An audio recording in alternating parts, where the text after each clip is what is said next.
ఈరోజు ఏదైతే తెలంగాణ రాష్ట్ర ప్రభుత్వం రేవంత్ రెడ్డి గారి కాంగ్రెస్ ప్రభుత్వం ప్రతిష్టాత్మకంగా తీసుకుందో ఇలా తెలంగాణ రాష్ట్రంలో ఏ ఒక్కరు ఇల్లు లేకుండా నిరుపేద ఉండొద్దు, ప్రతి ఒక్కరూ సొంత ఇంటి కలిగి ఉండాలనే, సొంత ఇంటి కళను నెరవేర్చాలనే ఒక ఏకైక లక్ష్యం కొద్దీ రేవంత్ రెడ్డి గారి ప్రభుత్వం ఇలా తెలంగాణ రాష్ట్ర వ్యాప్తంగా ఇందిరమ్మ ఇండ్లను ఇవాళ ఇస్తూ తెలంగాణ రాష్ట్ర వ్యాప్తంగా ఒక ప్రభంజనంలాగా ఇందిరమ్మ ఇండ్లను నిరుపేదలకు అందిస్తూ ఈ పథకాన్ని ఇంప్లిమెంట్ చేస్తూ వస్తున్నాం.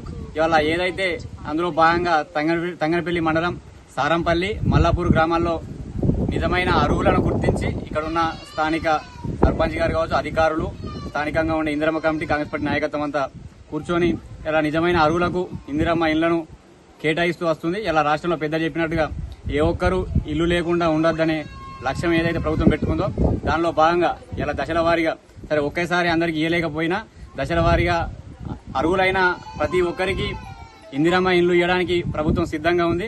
ఇలా ప్రభుత్వం ఇదే కాకుండా ఇవాళ ఎన్నికల సమయంలో ఇచ్చిన హామీల్లో భాగంగా ఇలా ఇందిరమ్మ ఇండ్లు కావచ్చు, రైతు రుణమాఫీ కావచ్చు, 200 యూనిట్ల ఉచిత విద్యుత్ కావచ్చు, ఉచిత బస్సు ప్రయాణం కావచ్చు, ఇలా ఇటువంటి కార్యక్రమాలు, రైతు భరోసా కావచ్చు. ఇప్పుడు చూసినాం మనం దాదాపు ఇప్పటికే 7,500 కోట్ల రూపాయలు రైతు భరోసా పైసలు కూడా, డబ్బులు కూడా రైతుల ఖాతాల్లో ఇలా వర్షాకాల పనులు ప్రారంభానికి ముందే రైతుల ఖాతాల్లో కూడా జమ అయిన సందర్భాన్ని మనం చూస్తున్నాం. ఈ ప్రభుత్వం ఖచ్చితంగా పేదల పక్షాన, ప్రజల పక్షాన ఈ ప్రజాప్రభుత్వం ముందుకు నడుస్తుంది. ఈ ప్రభుత్వానికి కూడా ప్రజలంతా తోడుగా ఉండి ప్రభుత్వానికి బాసటగా ఉండాలని సందర్భంగా కోరుతా ఉన్నాం.